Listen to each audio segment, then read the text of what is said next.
Welcome to Out of the Parx with John Marks. I'm, of course, your co-host, Sam Stafford, alongside John Marks. We have no Maniac today because he's traveling to the Memorial Tournament.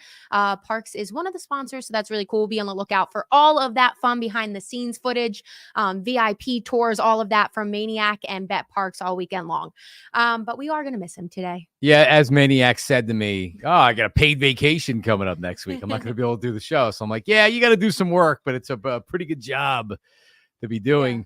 However, he's missing out on a great show today, Sam, as many of our listeners have subscribed and liked and commented on our posts. So make sure you do that at Bet Parx. You should be following us on YouTube, Instagram, Twitter, everything else. But I'll just say this team, like I every night, they don't win them all, but every night when they're coming back, it's unbelievable how they do it, and they're pitching so well, and they win last night. It's been a great week, and it's been a good stretch here. Yeah, we got a little nervous last week because it was the one show that we were a little It's Castellanos pitching, if you remember. Yeah, exactly. Correct. Well, and then look today, we got a little praise for Casti coming up. But yeah, so we had one show so far, knock on wood, that we were a little and now we're right back on track, right where we belong, talking positively about this team. And before we even really get into it, so they have won the first 2 games against the Brewers this week so far. Obviously, the biggest story, Rhys's homecoming. And I'm getting chills even thinking about it. That standing ovation, he got it the first game, and that one was just chills for everybody. He had tears, but then he also got it last night. It was great last night, too. I remember when he said after he signed with the Brewers, I forget exactly what it was, but he talked about when he comes back to Philly, is he going to get booed? And when he said it, a lot of people took him seriously. I don't know if it was kind of a defense mechanism because he was unsure. Yeah. But my reaction was booing him. You're gonna get a huge ovation, and we're gonna have a video for you and everything else. And then I saw a couple of Barstool Philly put out a tweet saying, is Rhys Hoskins going to get booed or cheered? It's like, what is everybody talking about? I wanted to go down to the game to cheer him. And he got everything he deserved. Rhys Hoskins is a Philly. He was drafted by the team. He was developed by the team. He was a part of the renaissance of the team. And now that he's moved on and he's doing well in Milwaukee, it was the best possible outcome. The Phillies win. Rhys Hoskins get his flowers. He hit a home run. And the Phillies won the game. I was so happy. It was so fun to watch. And I'm happy for Rhys. Rhys enjoyed it. It was awesome. I agree 100%. And just how much him and his wife, Jamie, did for the community. Like, they were just Phillies lifers. I have chills talking about it because I just love that family so much. And you could see the emotion in their tie. Even you saw when he had that collision with JT at home plate and he kind of made his way to the Phillies dugout. That ripped my heart out because he's a Phillies lifer. I feel like he's the type of guy, no matter what he does in his career, he's going to sign the one-day retirement as a Philly, and as he should, in my opinion. But I did see some flack, people complaining about the cheers after his home run. Yeah, I don't really know who these people are. I think, are we talking about some radio hosts? No, I think they were callers into the station. Okay, well, so I saw on social media something to the effect of there was annoyance at the cheer. This wasn't a bottom of the 9th. The Phillies are tied with the Brewers, and Rhys Hoskins hits the home run, and he gets cheered. The fans handled it completely appropriately. They booed him, which was supposed to be funny, and then he waved after the home run, and they cheered him again. You're able to cheer an individual, and everybody realizes you're not cheering against your team. This isn't a Mike Trout situation where he comes back, and we're, Mike Trout, and you're cheering for him, where you're really not cheering for your team, who was terrible, by the way, at the time. But, just stop and just enjoy it. This is fun. This is what we've been waiting for how many years? A decade of the Phillies to be relevant again. Sam, for whatever reason, when the Phillies are good, this town's just different. We know the Eagles and what the influence and the effect the Eagles have on this town. But when the Phillies are good like this over a long summer, it's so much fun. And this seems amazing. Enjoy it, everybody. I agree with you 100%. In that circumstance with Rhys, I think it made the game 3-1 at that point. The Phillies completely had it under control. You should celebrate that one. I did have a thought in my mind last night, though, where they had 2 runners on, Matt Strahm in the 9th, and Rhys Hoskins came up. And I was like, now, if he hits a home run here with the same kind of one, nobody's going to be cheering on that one. So obviously circumstantial in that point. He got the home run. It's a great story. Why do we watch sports? We watch sports for that game. And it ended up working out perfectly. It was awesome. So yeah, I don't want him hitting any more home runs. Maybe today, if the Phillies are up 7-0, let him get another home run and we could cheer him. But yeah, like that was the first game, his first return back. So we're good. Yeah, it's the romantics of baseball. And to your point with just how the city's so much happier, I think that's one of the fun things about baseball is because the Phillies, it's an intense passion. I mean, the Eagles, it's an intense passion, and it's once a week, and there's 17 games. You have to be intense, and it's such a fun environment, but it's so much different than baseball. And that's why I love baseball, because it's so friendly and happy and chill. There's sun, there's warmth. It makes everybody happy. It does. And my girls now are just finishing 2nd grade and 1st grade. And this summer, last year, they were interested in paying attention. But now that they've played softball for a couple of years, and we were watching some of the softball College World Series, which is cool too. Oh, so fun. But now they're, I have them. I wish I had I wish I should have put the video on social media, but they're saying Castellanos. So I'm getting my soon to be 3-year-old to say Castellanos, because like, what's his name? Like Castellanos. So we're going through the whole thing. I'm going, boom. Like, no, you got to give it more of an O. Boom, boom. So they're waking up in the morning and they're asking what happened in the game. And a lot of times Bryce Harper's hitting a home run. The Phillies do such an amazing job on social media with their Instagram and putting all the home runs out there. So we just go right to my Instagram and boom, put it up there, and they love it. So, I mean, oh, that's awesome. I mean, like, sports is a community. Like, it's community in Philly with sports, right? Like we're going through generations and generations of being fans, but the Phillies, when the Phillies are good, it seems really, really family. And I love it. And it's been a great first couple months of the season. I love that's definitely the radio personality, and you making sure that they get the pronunciation right with the Castellanos. If I had a little kid, I think I'm going just Costi. Just say Costi's enough. And my 3-year-old can say Castellanos. It took a couple, because I was going through some old pictures, and last year I took a video of her at almost 2 years old saying Castellanos, and she couldn't say it. So that's why we were trying it again. And then all of them started saying Castellanos. Oh, that's awesome. Yeah. Speaking of Castellanos, last week we already mentioned we were just raging on about him, upset with him. And last night he wins the game in the 10th for him. So that's just one of the things we've talked about over and over again with this team is any guy can come up at any time. And it's almost like you just expect it. Not that we expected it from Costi, but to the point. But it seems like, to your point, Sam, it's like a different guy every night. Maybe it's a starting pitcher, or last night they needed extra innings to get it done, but it was a pitcher's game, right? Some nights it's going to be the offense. Castellanos, we said it on the show last week. Everybody was like, bench him, get rid of him. And I'm like, you know what? Take Castellanos to hit a home run. He's going to get a home run because we were talking about it. Every time I say to Rob Thompson, just put the guy on the bench. What are you doing? And then he doesn't do it, and it pays off. And it did again last Wednesday. So, but with Castellanos, you have to be able to ride out the slow parts or the slow portions of his seasons because he has them. And sometimes you get rewarded for that. And he's done a pretty good job recently. So good for Castellanos. Now, there has been some not so good things happening with the team, and that's Brandon Marsh and Cody Clemens going on the 10-day IL. Both seem to hopefully not be too serious. It doesn't seem like anybody's really stressing, but Brandon Marsh, right hamstring strain, and Cody Clemens, back spasms. What do you take with that one? You got David Dahl coming up, who's performed beautifully. Weston Wilson. Obviously not as good as David. But they're like, to your point, they have guys in AAA that easily could be on a major league roster with other teams. And we saw that with Cody Clemens. Exactly. Clemens in the back spasms. I mean, you never want to hear a back injury, but it just seems like it's one of these hopefully minor things because he was doing so well. The Brandon Marsh thing, and I was watching the game real time live when he went down, and they actually caught him when he went to first base, where they showed it in a replay where he had tweaked it originally, and then he just remember Trey Turner, soft tissue injuries. This could cost him 2 months. I would be surprised if he's back by the All-Star break. This could end up costing him close to 2 months. That's essentially what's going to be with Trey Turner. They're built to handle it. It sucks because Marsh is such an important part of this team offensively and defensively. But you have Weston Wilson. They really need an outfield bat.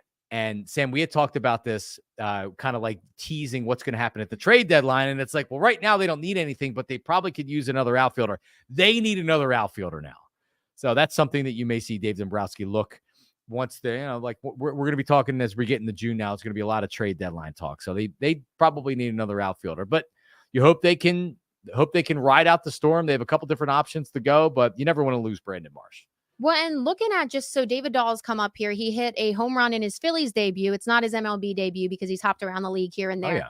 But Phillies are a home run in his Phillies debut. And you had Cody Clemens do the same thing when he came up for Bryce on the paternity leave. So you're seeing these guys come up from AAA and just playing the part, fitting right in. So how stocked do you think that this AAA's team is? Like, is it going to run out sooner or later if we keep getting these injuries? Well, there's only so much you can withstand. We were actually talking about this before we went on the air, but Scott Kingery, remember Scott Kingery, who the Phillies signed to a contract because before he even played, because they thought so highly of him.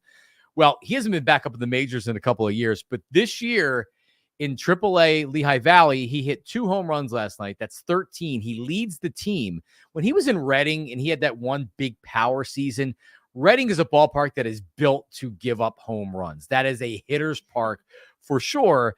And Coca-Cola Stadium up in New Lehigh Valley, I'm not telling you it's not like all ballparks are really meant to hit home runs, but it's not the same kind of jaded numbers with him. So maybe he's a guy that could shift out to the outfield.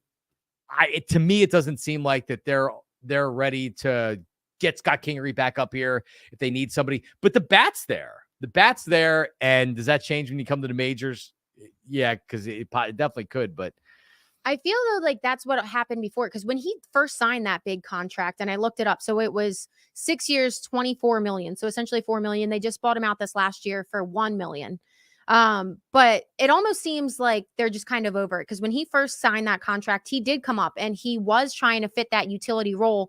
I feel like he got really just pushed to the side once he didn't pan out and his bat wasn't as well or as good at this level. And then you had Stock come right in. He had a shoulder injury. Yeah, it happens. You get Klentak's gone. Dave Dombrowski's brought in. So the guy that signed him to the contract is now saying, you know what? I'm trying to win a World Series right now. And like Scott Kingery's not helping me win a World Series right now. I think if Sosa and Mundo Sosa went down, or another middle infielder, if you lost Stott, God forbid, then you could see Kingery up here. But he hasn't been playing the outfield in the minors. If you see him shift and start playing some left field, maybe that's something they think about. But Dave Dombrowski's MO is to go out and get a veteran guy that has been there, that has been through it. Because quite frankly, what Scott Kingery showed to me is like a lot of that was mental. He comes up, he did very well in the minors. He came up in the majors and he was never the same player. So, but we'll see. I mean, like right now they're rolling, and it's been pitching. Their starting pitching's been so good. So I think this team has enough offense to hold off until someone comes back up like Brandon Marsh. Before we get into the probables for this upcoming weekend in London, Cy Young watch, we always look at it. Wheeler, you still have him at that top spot as a favorite at plus 200 on the Bet Parx app. But now, Tyler Glasnow, he was kind of up there earlier in the season. He must have had a couple bad outings and moved right back in there. He's a guy that he played with my husband in the Pirates. I was telling you about this, and he never really panned out with the Pirates because he had just that mental issue. Went down to the Rays where it's not as big of a baseball culture.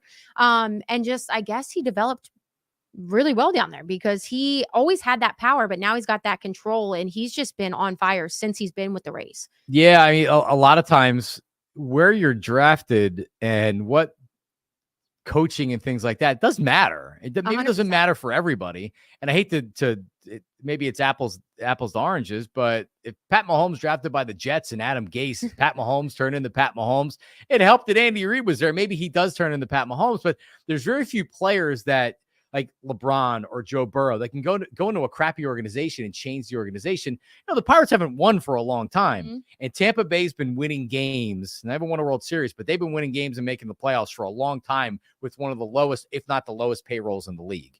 So yeah, now he's a stud. Go figure. He went down there and they were doing something different with him. But yeah, he's for real. We seen Ranger. We see his odds plummet a little bit here, Sam. Yeah, so he's down now, tied for fourth with Imanyaga. I don't know if I say that. I say it wrong every single time, but they're at plus 1,000.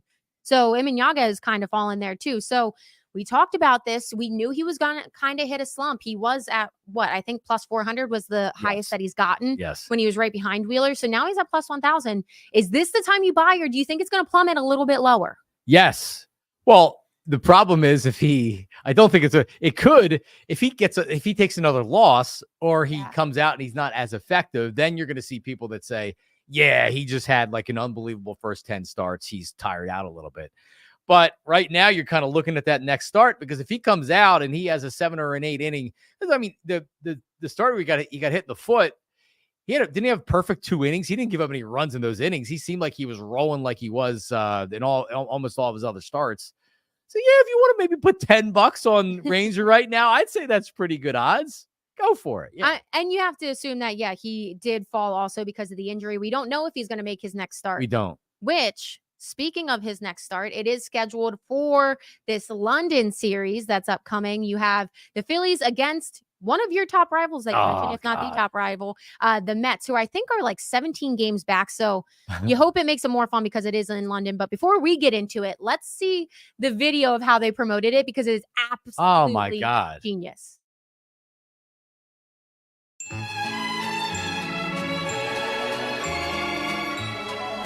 Chase, what's up, man? Can I talk to you about something? Of course, dude.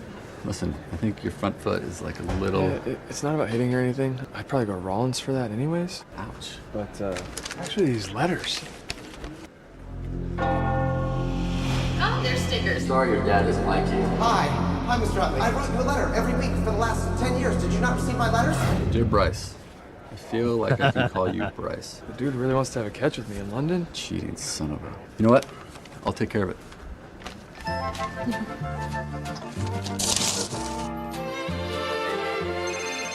Oh, look who it is. If it isn't the man himself. Did you think I wouldn't find out about the letters? What letters? Don't play dumb. The letters you sent to Bryce. I'm not a f***ing idiot. Man, it's just that he's so clutch. And that beard, it's like golden lamb's wool. Having a catch with Bryce in London doesn't mean anything to me. It's like a fling. I'm flinging the ball to Bryce in London. That's it. Fling, catch, whatever, man. You need to choose. It's either me or Bryce. Who will Rob choose, Chase or Bryce? Tune in to find out when the Mets meet the Phillies during the MLB World Tour London Series. Oh, don't make me choose. Chase. Oh, it's so clever. Yeah, just absolutely genius. And I feel like obviously you really appreciate it if you're a fan of Always Sunny, because I'm a huge fan of that. But they had a lot of ties in there too that just made it funny for anybody that was watching it. It got me with where Bryce is asking him for help and he starts talking about his front foot. He's like, no, it's just so funny. That he go to Jimmy for that. And then also just the little subtle things, how like Bryce puts the notes in his locker, like it's a prized possession. Just absolutely genius. I love all of it. But with that, so the Phillies go to London.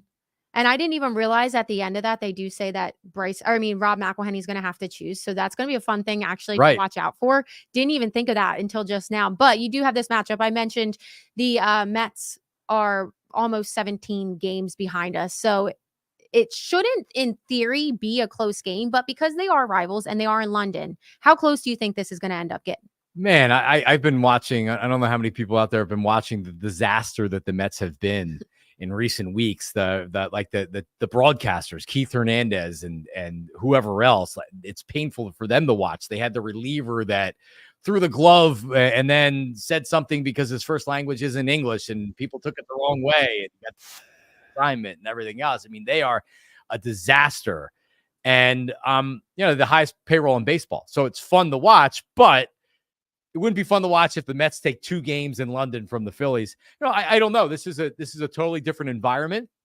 If I was the Phillies and Rob Thompson, and I think this is Rob's kind of MO and his personality, is to embrace the entire trip. And these are baseball players, not football players. Because I remember Sean McDermott and the Bills, when they went over to London, didn't they travel over? They left on Friday and they played on Sunday morning. Like they literally left on Friday as opposed to leaving on Tuesday and embracing the trip, right? Like the whole reason you're going over there is because the locals want to learn everything about you. And like So enjoy the process, and I think that the Phillies are going to do that. Embrace it. And then you get 2 games. And this park, Mark Feldman, our producer, we were talking about this before the show, it's a hitter's ballpark, which I think favors the Phillies. So if you're on the Bet Parx app, maybe look over in a couple of these games and look for some home runs from look at the pitching matchups here in the games. But you could see some fun games and some runs. I know Taijuan Walker is likely to pitch for the Phillies in one of these games. Take the over on that one, folks.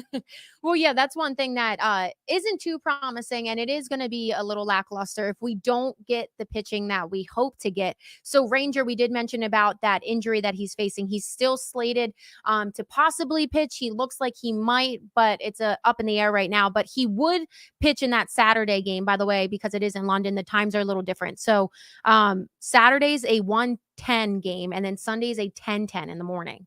So they're earlier games, but that Saturday game at 1:10, that would be Ranger. And then Sunday morning at 10 a.m. would be Taijuan.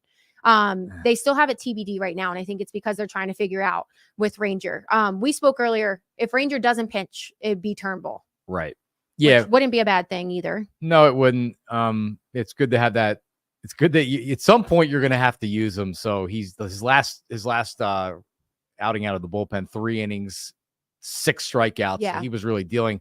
So maybe he's becoming more comfortable in that multiple inning role, which he could be really dangerous, but it's also good to have the starter. So we'll see. We'll see. It'll be the 10-10 start. I like the 10-10 start for someone. And Sam, you know, this being a parent, anything later, it's tough because the last thing I want to do is be up till 10:30, 11 o'clock watching the game. So I'll be awake while the Phillies play the 10-10 and we'll be enjoying it. Yeah, it's funny that it favors us more when they go to London than it does when they go to San Diego or something like that. It's hilarious. And speaking about Turnbull, so obviously it's going to be a thing if Ranger can't make the next start because people are going to start to panic and wonder how bad his injury is. Right. But it also is going to make things interesting because Taijuan Walker has had 2 bad starts now, where the most recent one, he had 4 earned runs on 5 hits, 3 walks, 5 strikeouts in just 5 innings. And then that game went to extra innings. So that caused them to use 5 arms out of the bullpen in that one game because we talked about it earlier. If he can't make the distance, that's going to be a problem. So I think Taijuan Walker loses his job if it's fairly obvious that that's what should happen. So if Walker's coming out and he's getting absolutely bludgeoned, which, you know what, he's not pitching well. He's still giving up runs, but I don't think he's getting bludgeoned. And Turnbull also has to take advantage of his opportunity. So if he's coming out again and he's throwing multiple innings, or if he subs for Ranger and he goes 6 innings and gives up 1 run, I mean, at some point you're going to hurt the team. And you can say that because of the salary, you need to give Taijuan Walker, you got to give him his chances. I think everybody realizes that Taijuan Walker's probably not one of the best 5 starters on this team right now. But once you move him to the bullpen or as a long guy, his stuff just doesn't play in the bullpen. He's done. Turnbull actually has good stuff to where he can get strikeouts and his velocity goes up out of the bullpen. But it feels like once you put Taijuan Walker out of the rotation, he's going to be done mentally. Yeah, I think mentally to that point too, you're kind of seeing it now with these back-to-back not as good starts that we mentioned, because it's after you have one bad start in his situation, he knows Turnbull's on his heels, and he knows that all the media, all the fans know that as well. So he's just, I feel like, getting ready for it. And now that's playing in his head. And that's why it could be a problem if Turnbull comes out Saturday and has a good performance. Yeah. And Sam, to your point, just Google Taijuan Walker and what are you going to see? You're going to see the story from after the game where is he losing his job? No, he's keeping his job. Rob Thompson said this. Taijuan Walker said this after the game. He's being asked. Spencer Turnbull's going to be asked about it. Players are going to be asked about it.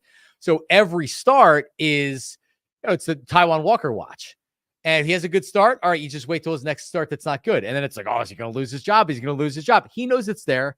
The team knows it's there. I don't think it's really a pressing thing on the players, but I'll bet you it's a more pressing thing on Taijuan Walker because he knows his job's on the line. Now, the one thing that may be some reassurance is he's owed after this season, was it $36 million?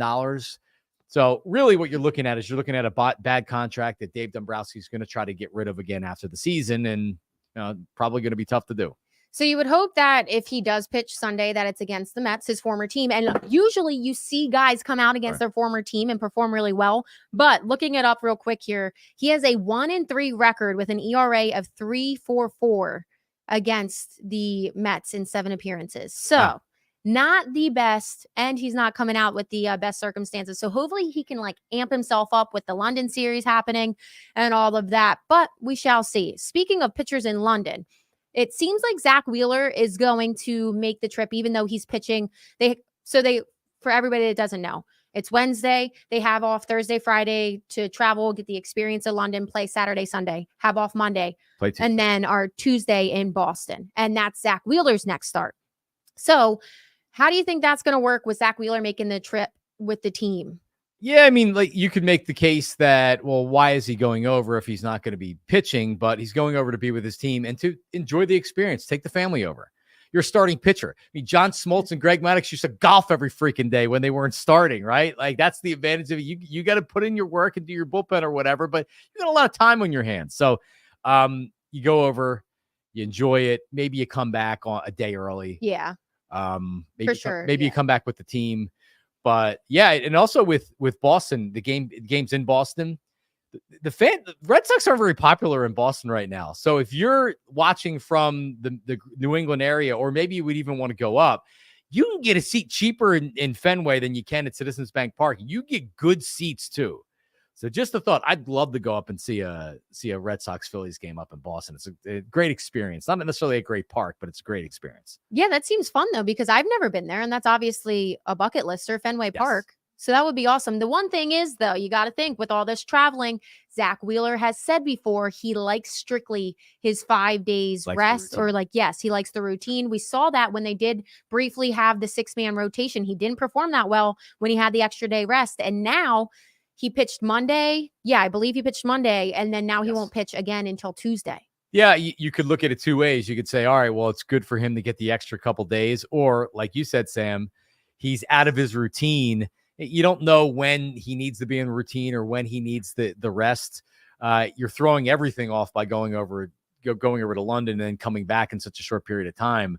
But man, we didn't talk about this with Rhys Hoskins. He gets a standing ovation, and it's like, I'm crying and everything else. Zach Wheeler threw him the nastiest curveball on that first pitch and buckled him.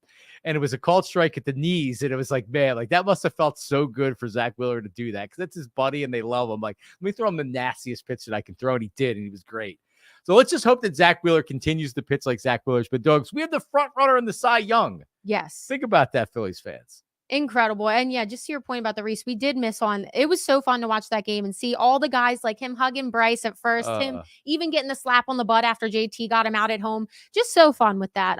So we'll see that again in game 3 tonight. And the last thing with this London series. So Phillies, hottest team in the MLB. They've been on a roll. They've got everything going, but we know baseball. And obviously the Braves will tell you, you get some time off or you get a little wonky schedule and it can throw off a whole bunch of stuff. So how much do you think this will affect the Phillies? Will they come back and just keep on going like nothing even happened? Or do you think we'll see a slower pace? It's going to be tough to keep playing at this.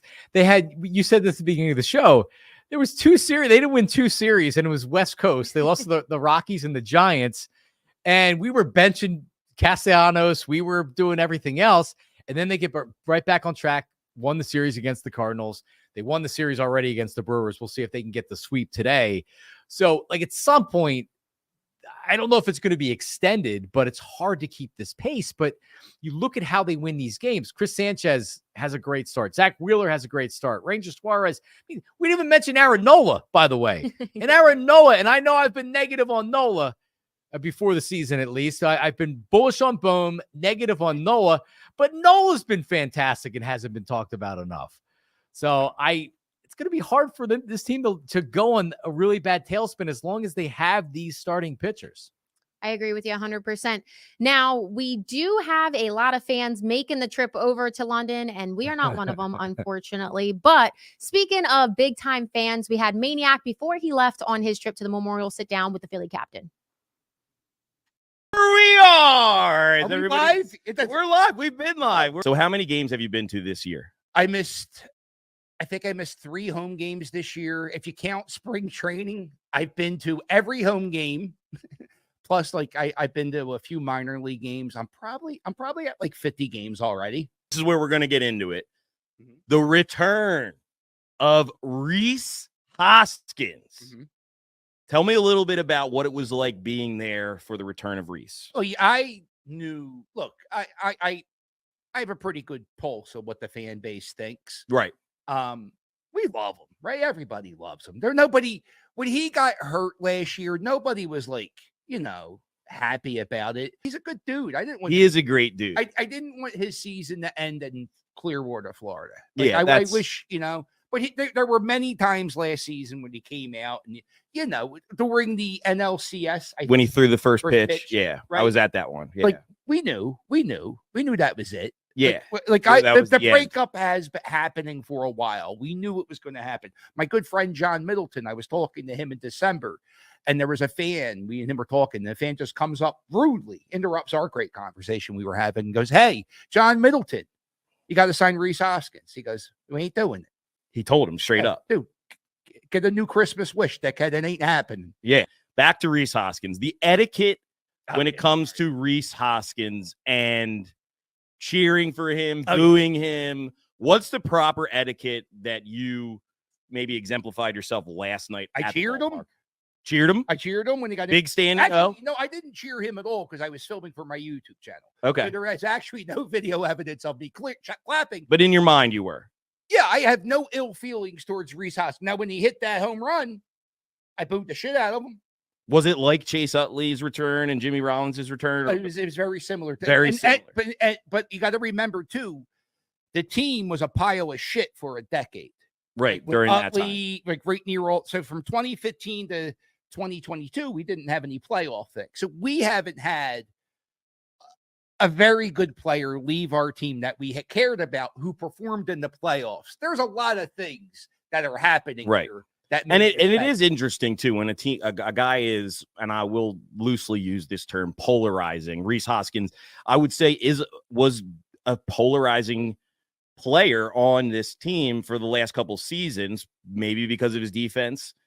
Definitely a little bit, but it's interesting, like how when a guy leaves, you either, if you are polarizing in that fact, you're going to be either really, really boo the crap out of him, or you're going to cheer him. I don't think he's that polarizing as you think he is. Yeah, no, dude. I think the bat spike. I mean, he's the bat spike. He's the bat spike guy, dude. His wife would buy 100 beers for the fans before every playoff game.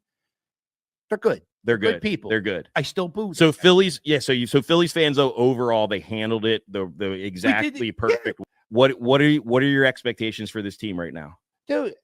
I don't even give a fuck about this regular season. Yeah, it doesn't matter. And I've been saying this since spring training. My heart doesn't race. I'm not excited. All right, maybe in the 9th inning, if we're down by a run, and maybe the heart goes a little faster. But I am not. Who gives up about this season? Let's just October. Get me to October. That's it. Are you scared at all about scared of what? Listen. Are you scared at all about the fact from the past 2 seasons, the number 1 overall seed has to wait a week? Yeah, because they're going to land the Braves and they got to play us.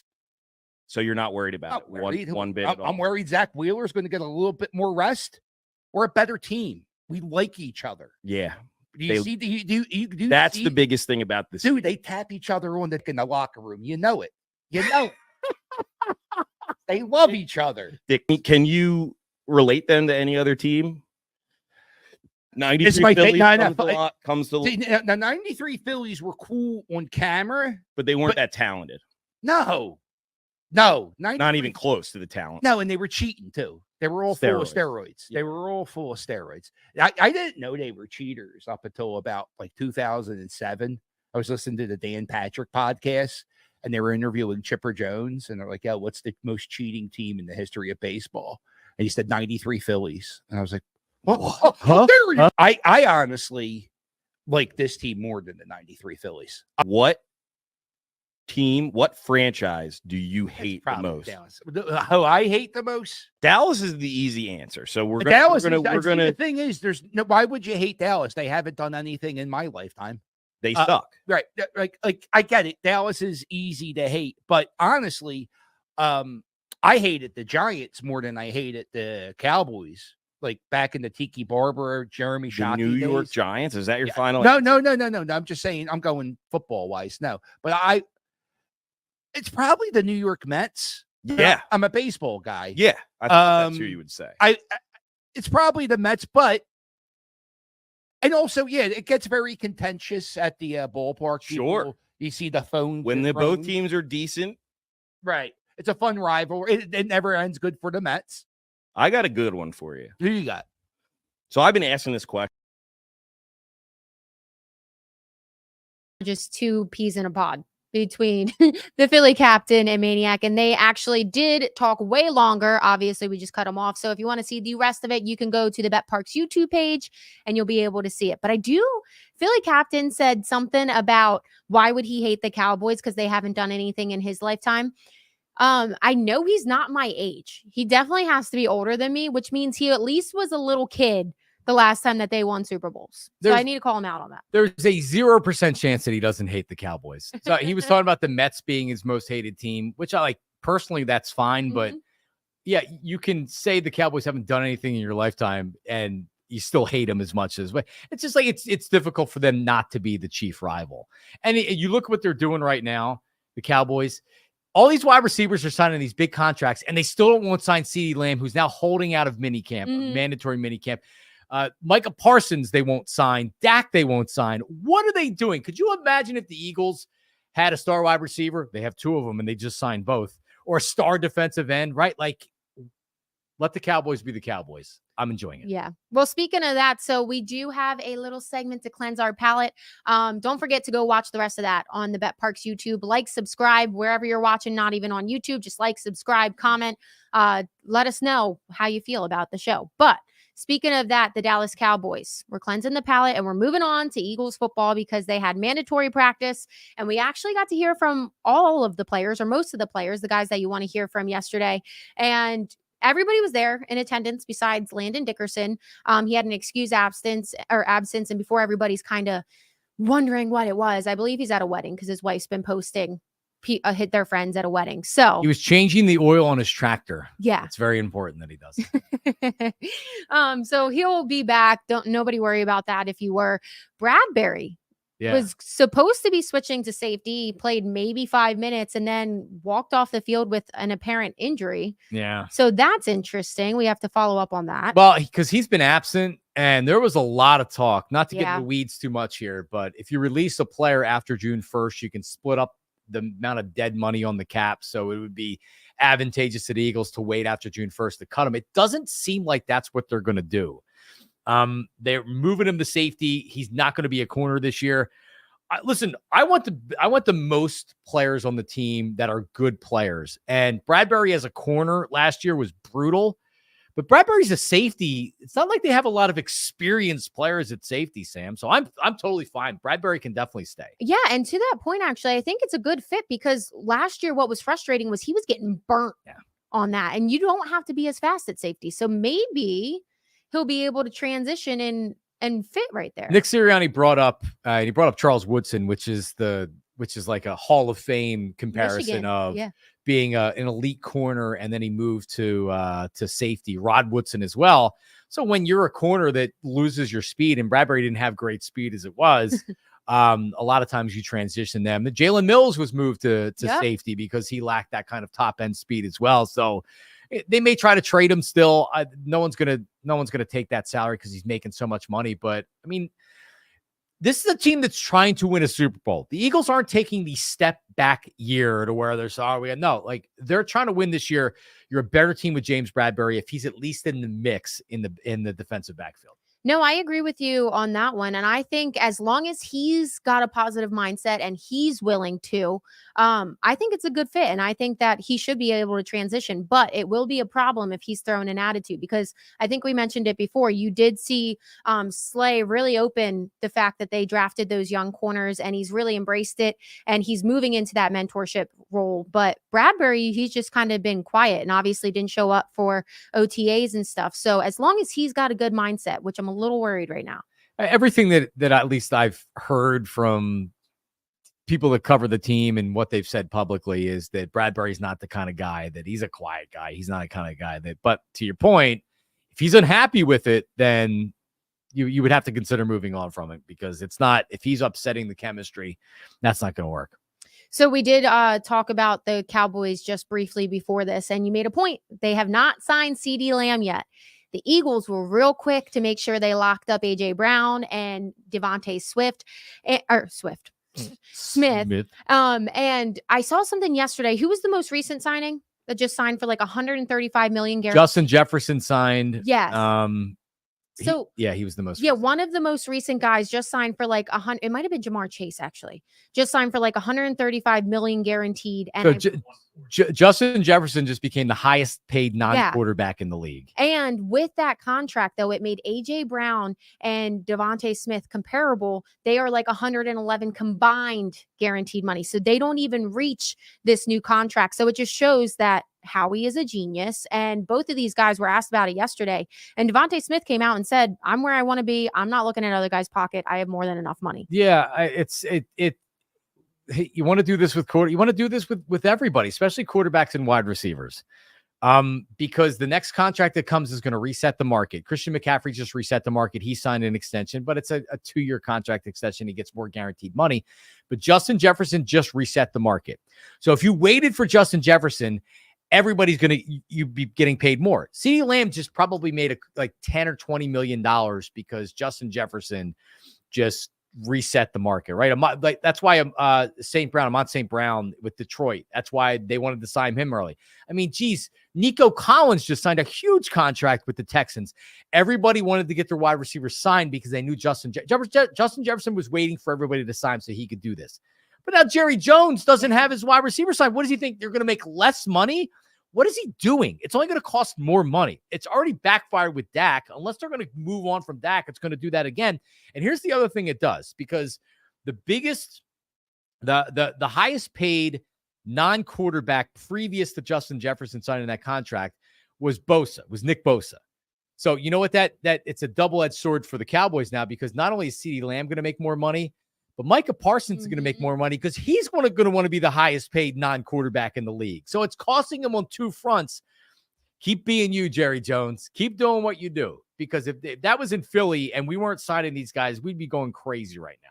So obviously we don't have the numbers pulled up in front of us, but what's the realistic possibility that they can really keep up with this signing? Can they still sign CeeDee Lamb to that much money with how much that they owe Dak and with having to sign Micah Parsons? Well, that's why it's weird, because Dak Prescott's carrying such a big cap hit this year to where it makes everything difficult. Because if they would just sign him to a new contract, just like Howie and almost everybody else does, you cook the books, you say, all right, Dak, now you're worth $5 million on the cap this year, and you push everything into the future because you don't care. You just keep doing it. So they could figure this out if they wanted to. I think with Jerry, this is like it's a weird ego thing. Yeah. It's like, you got to earn it. Well, what else does CeeDee Lamb need to do? He's going into the final year of his rookie contract. He's one of the best wide receivers in the league. He's been like that since they drafted him. If you don't want to re-sign Dak Prescott, then you know what? I can't argue with you, Jer, because he hasn't won squat. All right? But CeeDee Lamb and Micah Parsons, all you're doing is going to end up paying more money in the future. Well, we saw him do the same thing with Zeke. He got rid of Zeke because he didn't want to pay the money, and he thought he didn't earn it, I guess. But it's very interesting because everybody can look at this Cowboys roster, and without CeeDee Lamb and Micah Parsons, or even I feel like you could argue without just one of them, this Cowboys team's going to have a rough time staying alive in the NFC. Yeah, I mean, like, does anybody really feel like this is the year that the Cowboys break through? Cowboys fans do. No, I know, even they don't. Even they don't. Trust me. Where Dak Prescott shows up in the NFC Championship game and outplays Jalen Hurts or outplays whoever. Nobody believes that. Right? No one believes it. And honestly, like, this is about Dak, but it's also, this starts from the top of the organization. This starts with Jerry Jones because they have great players on the Cowboys. If you go back and you look at the talent on the teams over the last 15 years, they have as much talent as anybody in the NFL. But when your owner goes on your flagship station, imagine Jeffrey Lurie going on WIP once a week to talk about the team and talk about the coach. Jerry Jones goes on and sticks his foot in his mouth a lot of times. So like that starts it. And that's That's really where you start. Is your owner is the face of the team as the general manager, as the CEO. I mean, hell, he would coach the team if he could.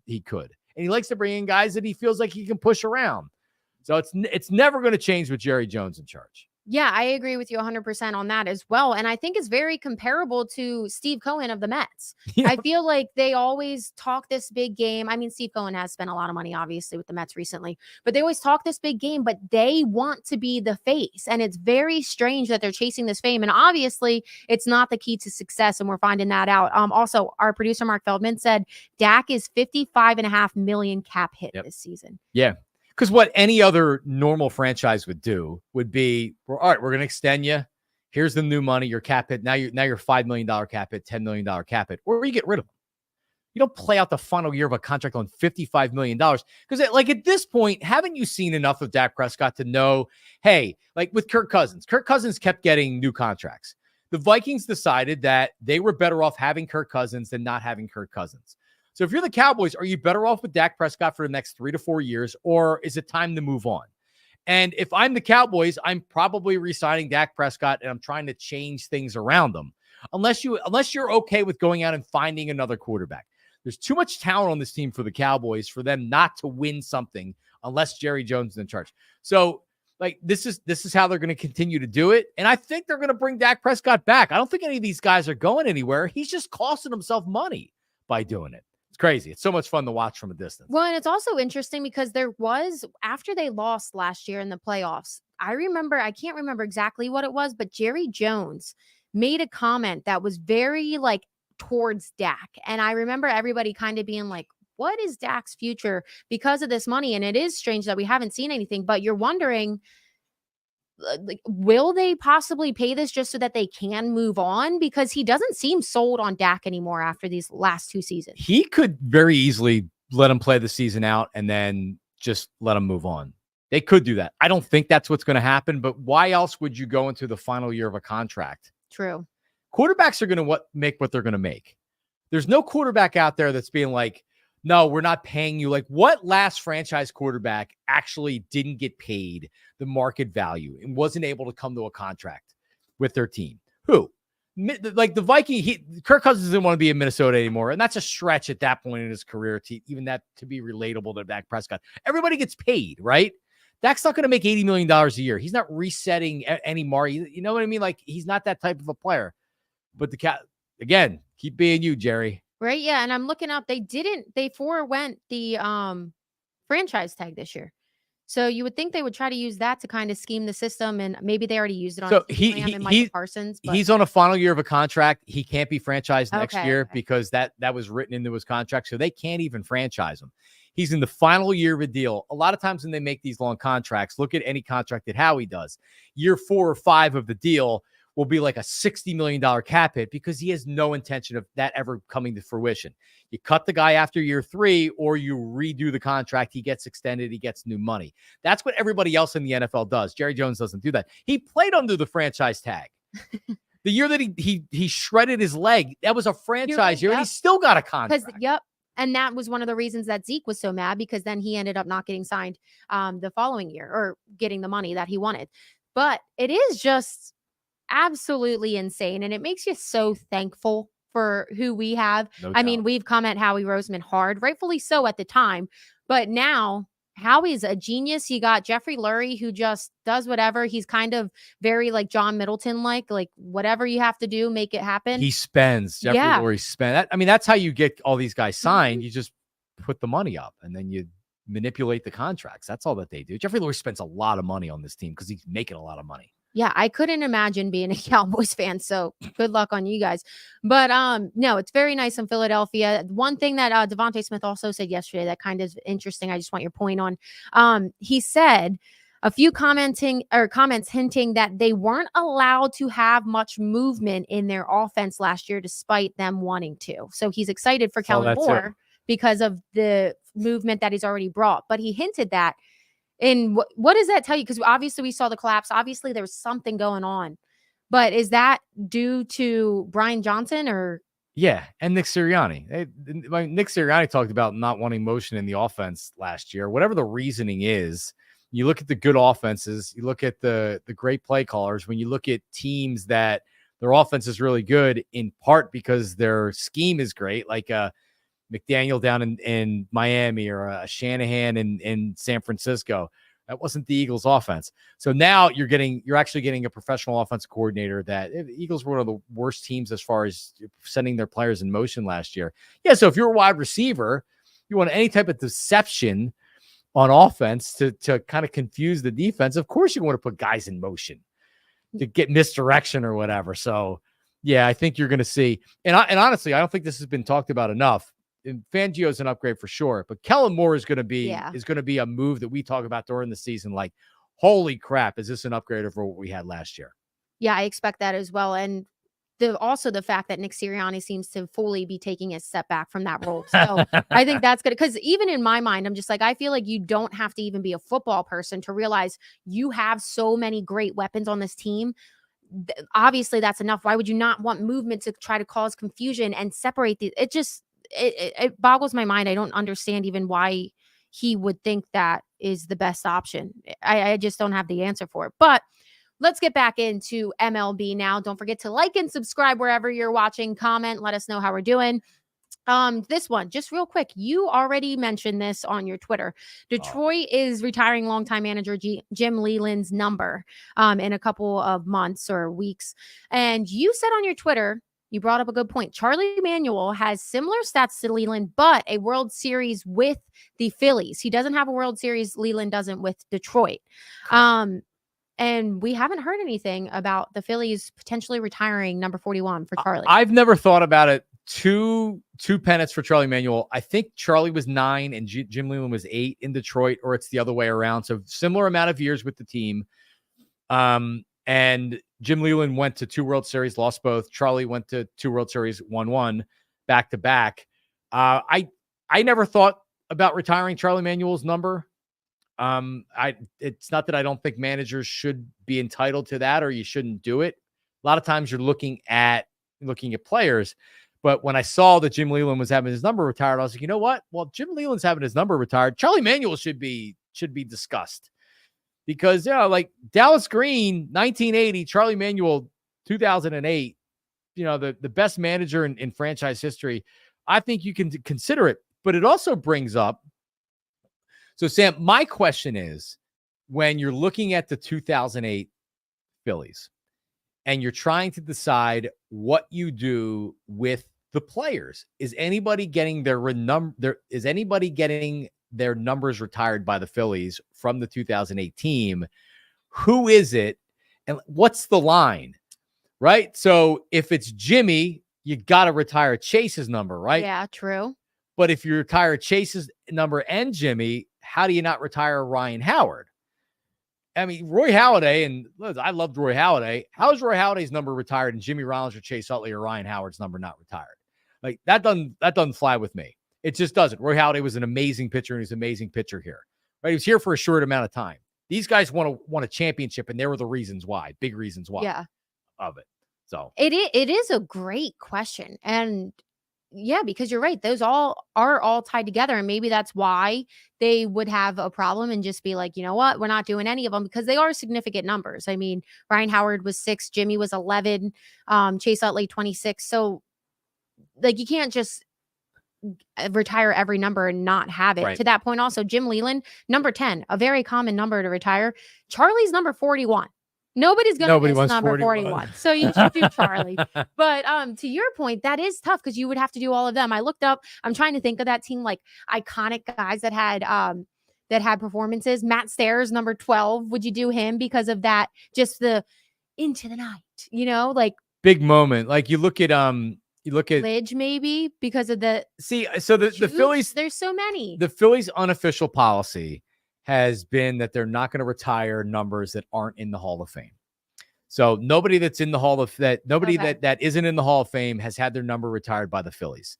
So if they're going to continue with that policy, I'll respect it, but it has to remain like that if that's the only thing that you're doing, right? Like whatever. But like, it feels like that this is where they should branch off that, because I respect the Phillies, because it feels like in Hall of Fames and retiring numbers and things that you're getting very good players, not like Mike Schmidt should have his number retired. Mike Schmidt's an all-time great. Steve Carlton, the guys that have had their numbers retired. Chase Utley and Jimmy Rollins, if they don't get in the Hall of Fame, do they retire their numbers? To me, the feel is yes, because they meant so much to the franchise. But then where's the line? See, here's what I would do, Sam. I would retire Jimmy. I'd retire Chase. I'd retire Ryan Howard. And then nobody else gets in. Cole Hamels doesn't have his number retired. I thought he was very good. Like he's a Wall of Famer. All these other guys are Wall of Famers. They can put them in the Hall of Fame. They're not getting their numbers retired. Here's a question for you, because now you look, because eventually you're saying, where's the line? Bryce has got to get retired, right? So number 3 is going to go. He's going to be retired, correct? Obviously, we got like 15 years even until we think about that. He's going to be retired. I think is that on the Bet Parx app right now, Mark Feldman? Yeah, Can I bet on that right now? Bryce Harper. It's probably like number minus retirement? 100, yeah. Yeah, minus 10,000. Yeah, you know that Bryce is eventually. So there goes number 3.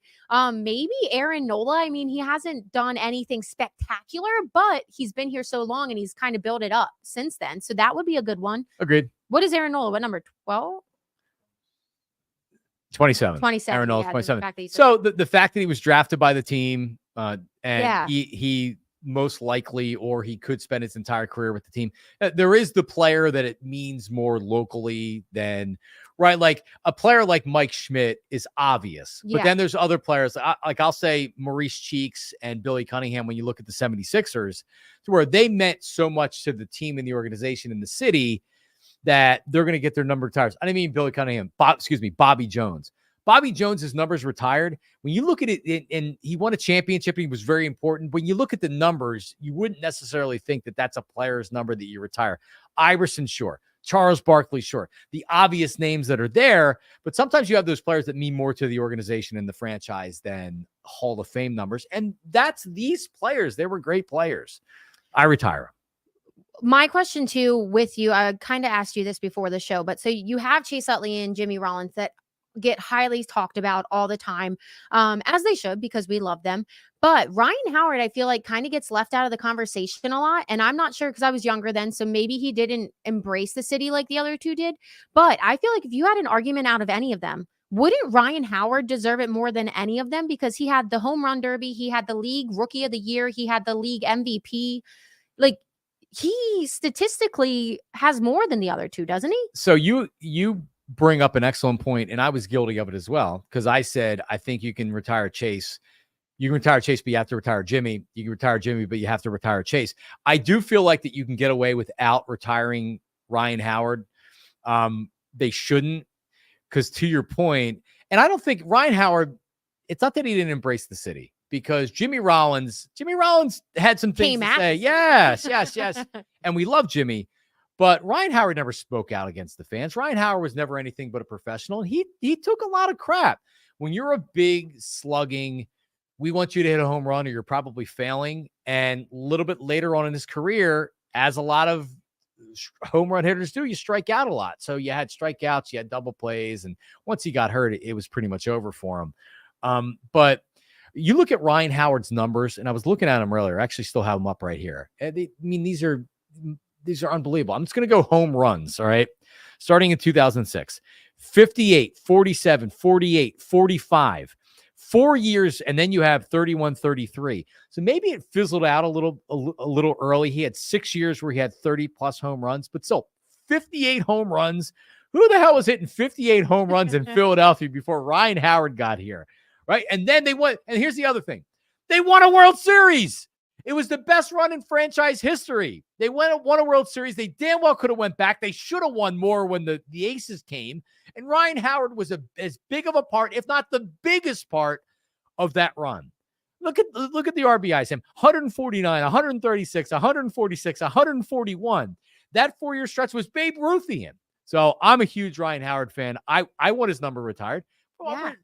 Bruntlett. Put Bruntlett, Eric Bruntlett, you can retire his number. No, you don't do that. Yeah, I feel like we'd have to actually be true statisticians, and maybe we can get contact with one of them. And Feldman probably can. Yeah, right. But because I mean, I might be biased. Ryan Howard was my favorite growing up. I was number 6. I played first base because of him. I entered the home run derby. I did not win it. Oh, that's so cool. But so I might be a little bit biased, but in my mind, everybody always talks about Chase and Jimmy, and I love them as well. But I just feel like Ryan did so much, and he was a very humble guy. He didn't want the attention, it didn't seem like. So maybe that's part of it. He did everything quiet, but he has crazy numbers. He is looked at differently than those two guys. Yeah. He is. Maybe it was because he started to fall off a little bit, but I mean, it's not like Jimmy and Chase were great for 12 years where they were an all-star level. They were all great players. They won MVPs. I hate to bring up this shallow point, but Jimmy did have swag. Chase was he was my first crush. I'll tell you that. Like, so awesome. I wonder if that plays into it. They were the pretty boys and the swag boys back then. Defense matters. Like my buddy Jason Stark. Jason Stark, you just wait and see, because he's already doing it. He's going to be making the case for Jimmy Rollins to be in the Hall of Fame, and he's going to take like 15 categories. He's going to say there's never been a player not in the Hall of Fame that ranked this high in these 15 categories, because there was more to Jimmy Rollins' game, because he never hit 300. By the way, he never one time in his career batted over 300. Doubles, triples, defense, the MVP season. Like when the Phillies were at their best, Jimmy Rollins is on base creating havoc. He was a red light player. I mean, it really is. They all deserve it. They all deserve it. And I hope the Phillies do the right thing and put them in. Just tough decisions when you have great franchises, and we'll have tougher ones, hopefully within the next couple years, because these teams that we're currently watching are so great. Oh, you said it. And everybody out there watching, comment what you think they should do. And also we'll put this up we'll put this little exchange up on our social medias. And what should the Phillies do? I don't like Cole. I love Cole Hamels. I think he's definitely on a different tier. I agree. The rest of these guys. I agree with you. We do have some breaking news. Matt Gill putting out Ranger Suarez, barring anything unexpected, will start Saturday in London. So get your odds in now, or your money in now, on the plus 1,000 odds for Cy Young, because it's going to go back up. If he has a great start, it'll be like plus 750 next week. Hopefully he does. Okay. We're running long just because we're having great baseball talk, and I love it, but we have to come and wrap it up. Before we wrap things up, Out of the Parks with John Marks, you got to go Out of the Parks in London. Who you taking? Oh, Phillies for both. Let's go. Okay. Let's go with the Phillies. And also, it feels like Bryce doesn't always rise to the occasion. Oh, isn't this a big deal for Major League Baseball? So Bryce goes over there. Now he's on an international stage. Oh, load up on the Bryce Harper home runs. I can feel it. And what about Schwarber? We haven't seen June Schwarber make an appearance, Sam. Yeah, about time. I say he has one today. I'm calling a Schwarbomb today. Boom. Good one. Yeah, it's going to be hot out there. Ball should be carrying. Let's do it. I love it. And if you also agree with me, you can bet on it live, because we have the 25% live profit boost as we do every Wednesday. So do not forget about that. But if you agree with me, you got to make sure the game is started, because it's a live profit boost. So put it in then. But it's been so much fun having these conversations. We'll get your guys' thoughts on social media, or if you're commenting now. And we'll be back to talk to you next week after the London series, and we'll catch up then.